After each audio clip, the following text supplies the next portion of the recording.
നിങ്ങൾ യൂണിവേഴ്സിറ്റി പഠിക്കുന്ന സമയത്ത് നിങ്ങൾ കണ്ട് ഇഷ്ടപ്പെട്ട സ്ത്രീയാണ് രാധ എന്ന് ഓർക്കുക. മക്കളുടെ പഠനഭാരം കുറയ്ക്കുക എന്ന ലക്ഷ്യത്തോടെ 1992 നിലവിലുന്ന കമ്മിറ്റിയാണ് ഏത്? യശ്പാൽ കമ്മിറ്റി. ഹലോ, ഏവർക്കും സ്മാർട്ട് പി സിയിലേക്ക് സ്വാഗതം. നമ്മുടെ 10 മിനിറ്റ് ക്ലാസ്സിൽ ഒരുപാട് ആൾക്കാർ റിക്വസ്റ്റ് ചെയ്തിരിക്കുന്ന ഒരു ഭാഗമാണ് സമുദ്രജല പ്രവാഹങ്ങൾ. അപ്പോൾ നമ്മൾ കഴിഞ്ഞ 2 ക്ലാസ് നമ്മൾ ജോഗ്രഫിയാണ് ചെയ്തത്. ഞാൻ ഉറപ്പായിട്ട് ഈ ആഴ്ച തന്നെ സമുദ്രജല പ്രവാഹങ്ങളുടെ ക്ലാസ് ചെയ്യും. അത് നമുക്ക് കണക്ഷൻ വെച്ചിട്ട് ഈസി ആയിട്ട് പഠിച്ചെടുക്കാം. ഇന്ന് നമ്മൾ പഠിക്കാൻ പോകുന്നത് ഒരുപാട് പേര് റിക്വസ്റ്റ് ചെയ്തിട്ടുള്ള വിദ്യാഭ്യാസ കമ്മീഷനുകളാണ്. നമ്മുടെ SCRT-യിലുള്ള സ്വാതന്ത്ര്യാനന്തര ഇന്ത്യയിൽ വിദ്യാഭ്യാസ മേഖലയുടെ പുരോഗതി എന്ന ഭാഗത്തു നിന്നാണ് ഈ ഒരു പോർഷൻ വരുന്നത്. നിങ്ങൾക്ക് സ്റ്റേറ്റ്മെന്റ് രൂപത്തിൽ ധാരാളം ചോദ്യങ്ങൾ ഈ ഒരു ഭാഗത്ത് ചോദിക്കാറുണ്ട്. അപ്പോൾ അത് എന്തൊക്കെയാണെന്നും അത് എങ്ങനെ പഠിക്കാമെന്ന് നമുക്ക് നോക്കാം. ആദ്യം തന്നെ നിങ്ങളൊരു കൊട്ടേഷൻ പഠിക്കണം. ഒരാൾ പറഞ്ഞ ഒരു കാര്യം പഠിക്കണം. നോക്കിയേ, ഇന്ത്യയുടെ ഭാവി നിർണ്ണയിക്കപ്പെടുന്നത് ഇന്ത്യയിലെ ക്ലാസ് മുറികളിലാണ്. ഇന്ത്യയുടെ ഭാവി നിർണ്ണയിക്കപ്പെടുന്നത് ഇന്ത്യയുടെ ക്ലാസ് മുറികളിലാണെന്ന് പറഞ്ഞത് ആരെന്ന് കേട്ട് കഴിഞ്ഞാൽ ഡോക്ടർ DS കോത്താരിയാണ്. ഇന്ത്യയുടെ ഭാവി നിർണ്ണയിക്കപ്പെടുന്നത് ഇന്ത്യയുടെ ക്ലാസ് മുറികളിലാണെന്ന് പറഞ്ഞത് ആരാണ് കുട്ടികളെ? Doctor DS കോത്താരിയാണ്. ഇന്ത്യയുടെ ആത്മാവ് ഉറങ്ങുന്നത് ഇന്ത്യയിലെ ഗ്രാമങ്ങളിലാണെന്ന് പറഞ്ഞത് ആരാണ് അറിയോ? ഇന്ത്യയുടെ ആത്മാവ് ഉറങ്ങുന്നത് ഇന്ത്യയിലെ ഗ്രാമങ്ങളിലാണെന്ന് പറഞ്ഞത് മഹാത്മാഗാന്ധിയാണ്. ഇന്ത്യയുടെ ആത്മാവ് ഉറങ്ങുന്നത് ഇന്ത്യയിലെ ഗ്രാമങ്ങളിലാണെന്ന് പറഞ്ഞത്. അപ്പൊ ഞാൻ പറഞ്ഞു, ഈ ഒരു പോർഷനിൽ നമുക്ക് ഇമ്പോർട്ടൻ്റ് ഏതെന്ന് വെച്ച് കഴിഞ്ഞാൽ വിദ്യാഭ്യാസ കമ്മീഷനുകളും അവരുടെ ശുപാർശകളുമാണ്. നിങ്ങൾക്ക് സ്റ്റേറ്റ്മെന്റ് ആയിട്ട് ചോദിക്കും. റീസെന്റ് ആയിട്ട് നടന്ന പല പരീക്ഷകൾക്കും ഈ ഒരു ചോദ്യം വന്നിട്ടുണ്ട്. അപ്പം നിങ്ങൾ ഈ വിദ്യാഭ്യാസ കമ്മീഷനെ കുറിച്ചാണ് ഇവിടെ മനസ്സിലാക്കാൻ പോകുന്നത്. അതിൽ ആദ്യം തന്നെ ഒരു ചോദ്യമുണ്ട്. ബ്രിട്ടീഷ് ഇന്ത്യയിലെ ആദ്യത്തെ വിദ്യാഭ്യാസ കമ്മീഷൻ. നിങ്ങൾക്കറിയാം ബ്രിട്ടീഷ് ഇന്ത്യയിലെ ആദ്യത്തെ വിദ്യാഭ്യാസ കമ്മീഷൻ ഏതാണെന്ന്? ബ്രിട്ടീഷ് ഇന്ത്യയിലെ ആദ്യത്തെ വിദ്യാഭ്യാസ കമ്മീഷൻ 1882 ഹണ്ടർ കമ്മീഷനാണ്. 1882 ഹണ്ടർ കമ്മീഷനാണ് ബ്രിട്ടീഷ് ഇന്ത്യയിലെ ആദ്യത്തെ വിദ്യാഭ്യാസ കമ്മീഷൻ. റിപ്പൺ പ്രഭു, ആ സമയത്ത് വൈസ്രോയ് ആയിരുന്ന റിപ്പൺ പ്രഭുവാണ് ഈ ഹണ്ടർ കമ്മീഷൻ എന്ത് ചെയ്തത്? നിയമിച്ചത്. നിങ്ങൾ 1919 ഒരു ഹണ്ടർ കമ്മീഷൻ പഠിക്കും. 1919 ഒരു ഹണ്ടർ കമ്മീഷൻ പഠിക്കും. അതെന്താണെന്ന് കേട്ട് കഴിഞ്ഞാൽ നിങ്ങൾക്ക് എല്ലാവർക്കും അറിയാം. 1919 ഇവിടെ ജാലിയൻ വാലാബാഗ് കൂട്ടക്കൊല ഉണ്ടായത് അല്ലേ? 1919 ഏപ്രിൽ 13. ഈ ജാലിയൻ വാലാബാഗ് കൂട്ടക്കൊലയെ കുറിച്ച് അന്വേഷിക്കുന്നതിന് വേണ്ടിയിട്ട് ബ്രിട്ടീഷുകാർ നിയമിച്ച കമ്മീഷനാണ് ഏത്? Hunter commission. അപ്പോൾ ആ 2 ചോദ്യം ഓർത്തിരിക്കുക. ബ്രിട്ടീഷ് ഇന്ത്യയിലെ ആദ്യത്തെ വിദ്യാഭ്യാസ കമ്മീഷൻ 1882 ഹണ്ടർ കമ്മീഷനാണ്. റിപ്പൺ പ്രഭുവാണ് നിയമിച്ചത്. അതുപോലെ തന്നെ ജാലിയൻ വാലാബാഗ് കൂട്ടക്കൊലയെ കുറിച്ച് അന്വേഷണം നടത്തിയ കമ്മീഷന്റെ പേരും എന്ത് തന്നെയാണ്? ഹണ്ടർ കമ്മീഷൻ എന്ന് തന്നെയാണ്. ഇനി വേറൊരു ചോദ്യമുണ്ട്.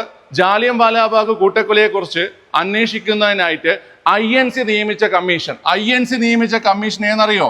INC നിയമിച്ച കമ്മീഷനാണ് അബ്ബാസ് തിയാബ്ജി കമ്മീഷൻ. ഈ പേര് നിങ്ങൾ കേട്ടിട്ടുണ്ടോ? അബ്ബാസ് തിയാബ്ജി എന്ന പേര്. അബ്ബാസ് തിയാബ്ജി എന്ന പേരിന് വേറൊരു ചോദ്യം കൂടെയുണ്ട്. ഗുജറാത്തിന്റെ വന്ധ്യവയോധികൻ എന്നറിയപ്പെടുന്നത് ആരെയാണ്? അത് അബ്ബാസ് തിയാബ്ജി ആണ്. ഗുജറാത്തിന്റെ വന്ധ്യവയോധികൻ എന്ന് അറിയപ്പെടുന്നത്. അത് ഓർത്തിരിക്കുക. ഓക്കെ, അപ്പൊ നമുക്കിനി നമ്മുടെ കമ്മീഷനിലേക്ക് വരാം. പിള്ളേരെ, നമുക്കിവിടെ ആദ്യം പഠിക്കാനുള്ളത് ഏതെന്ന് കേട്ട് കഴിഞ്ഞാൽ ഡോക്ടർ രാധാകൃഷ്ണൻ കമ്മീഷൻ 1948. ബ്രിട്ടീഷ് ഇന്ത്യയിലെ ആദ്യത്തെ വിദ്യാഭ്യാസ കമ്മീഷൻ ഹണ്ടർ കമ്മീഷൻ ആണെങ്കിൽ സ്വതന്ത്ര ഇന്ത്യയിലെ ഇന്ത്യയിലെ ആദ്യത്തെ വിദ്യാഭ്യാസ കമ്മീഷനാണ് ഏത്? Doctor Radhakrishnan commission. ആരാണ് ഇതിന്റെ ചെയർമാൻ? നിങ്ങൾക്ക് അറിയാം. നമ്മുടെ ആദ്യത്തെ ഉപരാഷ്ട്രപതിയും 2ാമത്തെ രാഷ്ട്രപതിയുമായിട്ടുള്ള S രാധാകൃഷ്ണനായിരുന്നു ഇതിന്റെ ചെയർമാൻ. ക്ലിയർ ആണല്ലോ? ഇനി ലക്ഷ്യങ്ങൾ എന്താണെന്ന് കേട്ട് കഴിഞ്ഞാൽ ഏറ്റവും പ്രധാനപ്പെട്ട ലക്ഷ്യം എന്തെന്ന് കേട്ട് കഴിഞ്ഞാൽ സർവകലാശാല വിദ്യാഭ്യാസത്തെ കുറിച്ചുള്ള പഠനം. എന്താ കുട്ടികളെ? സർവകലാശാല വിദ്യാഭ്യാസത്തെ കുറിച്ചുള്ള പഠനമാണ് ആര് നടത്തിയത്? ഈ പറയുന്ന S രാധാകൃഷ്ണൻ കമ്മീഷൻ നടത്തിയത്. അതുകൊണ്ട് തന്നെ S രാധാകൃഷ്ണൻ കമ്മീഷനെ സർവകലാശാല വിദ്യാഭ്യാസ കമ്മീഷൻ എന്നും പറയും. എന്തെന്ന് പറയും? സർവകലാശാല വിദ്യാഭ്യാസ കമ്മീഷൻ എന്നും പറയും. അതൊക്കെ ഓർക്കാൻ എളുപ്പമാണ്. ഈ S രാധാകൃഷ്ണന്റെ S എന്ന് പറഞ്ഞു കഴിഞ്ഞാൽ സർവേപ്പിള്ളി എന്നാണ്. അപ്പൊ സർവേപ്പിള്ളി രാധാകൃഷ്ണൻ പഠനം നടത്തിയത് സർവകലാശാല വിദ്യാഭ്യാസത്തെ കുറിച്ചാണ്. അപ്പൊ സർവകലാശാല വിദ്യാഭ്യാസ കമ്മീഷൻ ഏതെന്ന് കേട്ട് കഴിഞ്ഞാൽ അത് S രാധാകൃഷ്ണൻ കമ്മീഷൻ. വർഷം ഏതാണ്? 1948. എന്തൊക്കെയാണ് ശുപാർശകൾ എന്ന് നോക്കാം. ശുപാർശകൾ എന്ന് പറഞ്ഞു കഴിഞ്ഞാൽ തൊഴിലധിഷ്ഠിത വിദ്യാഭ്യാസ സ്ഥാപനങ്ങൾ തുടങ്ങുക. എന്താണ് കുട്ടികളെ? തൊഴിലധിഷ്ഠിത വിദ്യാഭ്യാസ സ്ഥാപനങ്ങൾ തുടങ്ങുക. 2ാമത്തെ ശുപാർശ എന്ന് പറഞ്ഞാൽ സ്ത്രീ വിദ്യാഭ്യാസത്തിന് പ്രാധാന്യം നൽകുക. 3ാമത്തത് UGC അല്ലെങ്കിൽ യൂണിവേഴ്സിറ്റി ഗ്രാന്റ് കമ്മീഷൻ രൂപീകരിക്കുക. അപ്പൊ ഈ 3 നിർദ്ദേശങ്ങളാണ് അല്ലെങ്കിൽ 3 ശുപാർശകളാണ് ആര് മുന്നോട്ട് വയ്ക്കുന്നത്? രാധാകൃഷ്ണൻ കമ്മീഷൻ മുന്നോട്ട് വയ്ക്കുന്നത്. തൊഴിലധിഷ്ഠിത വിദ്യാഭ്യാസ സ്ഥാപനങ്ങൾ തുടങ്ങുക, സ്ത്രീ വിദ്യാഭ്യാസത്തിന് പ്രാധാന്യം നൽകുക, യൂണിവേഴ്സിറ്റി ഗ്രാന്റ് കമ്മീഷൻ അല്ലെങ്കിൽ UGC രൂപീകരിക്കുക. UGC രൂപീകരിച്ചോ? നമ്മൾ രൂപീകരിച്ചു. UGC നമ്മൾ 1953 ഡിസംബർ 28 രൂപീകരിച്ചു കേട്ടോ. അപ്പൊ UGC രൂപം കൊണ്ടത് എപ്പോഴെന്ന് ഇട്ട് കഴിഞ്ഞാൽ 1953 ഡിസംബർ 28 എന്നാൽ UGC ആക്ട് ഏത് വർഷം എന്ന് കേട്ട് കഴിഞ്ഞാൽ അത് 1956 UGC ആക്ട് 1956 എന്ത് ചെയ്തത്? പാസ്സാക്കിയത്. ഓക്കെ, അപ്പൊ രാധാകൃഷ്ണൻ കമ്മീഷന്റെ ശുപാർശകള് ഞാൻ പറയുന്നത് പോലെ ഓർത്തിരിക്കുക. ഓക്കെ, രാധ എന്ന് പറഞ്ഞാൽ ഒരു സ്ത്രീയുടെ പേരല്ലേ? രാധ എന്ന് പറഞ്ഞ സ്ത്രീയുടെ പേരാണ്. അപ്പൊ സ്ത്രീ വിദ്യാഭ്യാസം നിങ്ങൾക്ക് അങ്ങനെ ഓർക്കാം. നിങ്ങൾ യൂണിവേഴ്സിറ്റി പഠിക്കുന്ന സമയത്ത് നിങ്ങൾ കണ്ട് ഇഷ്ടപ്പെട്ട സ്ത്രീയാണ് രാധ എന്ന് ഓർക്കുക. അപ്പൊ ആ രാധയെ കല്യാണം കഴിക്കണമെങ്കിൽ നിങ്ങൾക്ക് തൊഴിൽ വേണ്ടേടാ. രാധയെ കല്യാണം കഴിക്കണം, നിങ്ങൾക്ക് തൊഴിൽ വേണം. അപ്പൊ രാധ, സ്ത്രീ, യൂണിവേഴ്സിറ്റി, തൊഴിൽ കണക്ട് ചെയ്യാൻ പറ്റും. ഇരുന്നിരിക്കുകയാണ്. ഓക്കെ, അപ്പം സ്ത്രീ വിദ്യാഭ്യാസം, യൂണിവേഴ്സിറ്റി, തൊഴിൽ. ഈ രാധ എന്ന പേരിൽ നിങ്ങൾക്ക് ഓർത്തിരിക്കാൻ പറ്റും. സ്ത്രീ, യൂണിവേഴ്സിറ്റി, തൊഴിൽ. അപ്പൊ ഈ 3 കാര്യങ്ങൾ നിങ്ങൾക്ക് ഓർത്തിരിക്കാൻ പറ്റും. ഇമ്പോർട്ടൻറ്റ് പോയിന്റ്സ് ആണ്. ഓക്കെ, നമുക്ക് അടുത്ത കമ്മീഷൻ നോക്കിയാലോ.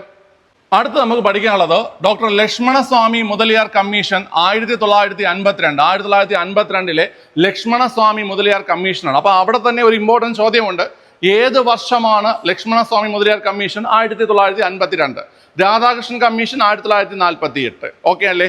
UGC മറക്കണ്ട. UGC 53 ഡിസംബർ 28 രൂപം കൊള്ളുകയും എന്നാൽ UGC ആക്ട് 56 വർഷങ്ങളെല്ലാം ഓർത്ത് വെച്ചോണേ. അടുത്ത് എന്താണ് മുതലിയാർ കമ്മീഷന്റെ ലക്ഷ്യം എന്ന് കേട്ട് കഴിഞ്ഞാൽ സെക്കൻഡറി വിദ്യാഭ്യാസ മേഖലയെ കുറിച്ചുള്ള പഠനം. എന്താ കുട്ടികളെ? സെക്കൻഡറി വിദ്യാഭ്യാസ മേഖലയെ കുറിച്ചുള്ള പഠനമാണ് മുതലിയാർ കമ്മീഷൻ എന്ത് ചെയ്തത്? ലക്ഷ്യം വെച്ചത്. നിർദ്ദേശങ്ങൾ എന്തൊക്കെയാന്ന് നോക്കാം. ത്രിഭാഷാ പദ്ധതി നടപ്പിലാക്കണം. എന്താണ് ത്രിഭാഷാ പദ്ധതി നടപ്പിലാക്കണം? ത്രിഭാഷാ പദ്ധതി എന്ന് വെച്ച് കഴിഞ്ഞാൽ നമ്മൾ സ്കൂളിൽ പഠിക്കുന്ന സമയത്ത് നമ്മൾ ഏതൊക്കെ ഭാഷ പഠിച്ചിട്ടുണ്ട്? ഇപ്പം നമ്മൾ മലയാളികളായതുകൊണ്ട് തന്നെ നമ്മൾ മലയാളം പഠിച്ചിട്ടുണ്ട്, പിന്നെ നമ്മൾ ഹിന്ദി പഠിച്ചിട്ടുണ്ട്, പിന്നെ ഇംഗ്ലീഷ് പഠിച്ചിട്ടുണ്ട്. ഇതാണ് ഈ ത്രിഭാഷാ പാഠ്യ പദ്ധതി എന്ന് പറയുന്നത് കേട്ടോ. 3 ഭാഷകൾ നമ്മൾ സ്കൂളിൽ പഠിക്കുന്ന സമയത്ത് എന്ത് ചെയ്തിട്ടുണ്ട്? പഠിച്ചിട്ടുണ്ട്. ഇനി അടുത്ത് രണ്ടാമത്തെ നിർദ്ദേശം എന്ന് പറഞ്ഞാൽ സെക്കൻഡറി തലത്തിൽ വിദ്യാഭ്യാസ കമ്മീഷനുകൾ രൂപീകരിക്കുക. എന്താ കുട്ടികളെ? സെക്കൻഡറി തലത്തിൽ വിദ്യാഭ്യാസ കമ്മീഷനുകൾ രൂപീകരിക്കുക എന്നതാണ് രണ്ടാമത്തെ നിർദ്ദേശം. അടുത്ത് മൂന്നാമത്തെ നിർദ്ദേശം എന്ന് പറഞ്ഞാൽ വിവിധോദ്ദേശ സ്കൂളുകൾ സ്ഥാപിക്കുക. നാലാമത്തെ നിർദ്ദേശം എന്ന് പറഞ്ഞാൽ അധ്യാപക പരിശീലന സമിതി രൂപീകരിക്കുക. അധ്യാപക പരിശീലന സമിതികൾ രൂപീകരിക്കുക. 4 നിർദ്ദേശങ്ങളാണ് മുതലിയാർ കമ്മീഷൻ പറയുന്നത്. ത്രിഭാഷാ പദ്ധതി നടപ്പിലാക്കണം. സെക്കൻഡറി തലത്തിൽ, ഈ സെക്കൻഡറി എന്ന് പറഞ്ഞാൽ നമ്മൾ ഹയർ സെക്കൻഡറി ആണ്, +1 +2 ഉണ്ടല്ലോ, അതാണ് ഉദ്ദേശിക്കുന്നത് സെക്കൻഡറി എന്ന്. അപ്പൊ സെക്കൻഡറി തലത്തിൽ വിദ്യാഭ്യാസ കമ്മീഷനുകൾ രൂപീകരിക്കുക. വിവിധോദ്ദേശ സ്കൂളുകൾ സ്ഥാപിക്കുക. വിവിധോദ്ദേശ സ്കൂളുകൾ, അതായത് നമ്മളിപ്പം സ്പോർട്സ് സ്കൂളുണ്ട്, ടെക്നിക്കൽ സ്കൂളുണ്ട്. അപ്പൊ ഇത് വേറെ സ്കൂളുകളാണ്. അപ്പൊ അത് വിവിധോദ്ദേശ സ്കൂളുകൾ സ്ഥാപിക്കുക എന്ന് നിർദ്ദേശിച്ചത് ആരാണ്ട? ഈ പറയുന്ന മുതലിയാർ കമ്മീഷനാണ്. പിന്നെ അധ്യാപക പരിശീലന സമിതികൾ രൂപീകരിക്കുക. നമ്മൾ ഈ +2 പഠിക്കുന്ന ആലോചിച്ചാൽ മതി. അപ്പോൾ ചിലപ്പം ഒരാഴ്ചയൊക്കെ ഏതെങ്കിലും അധ്യാപകർ കാണത്തില്ല.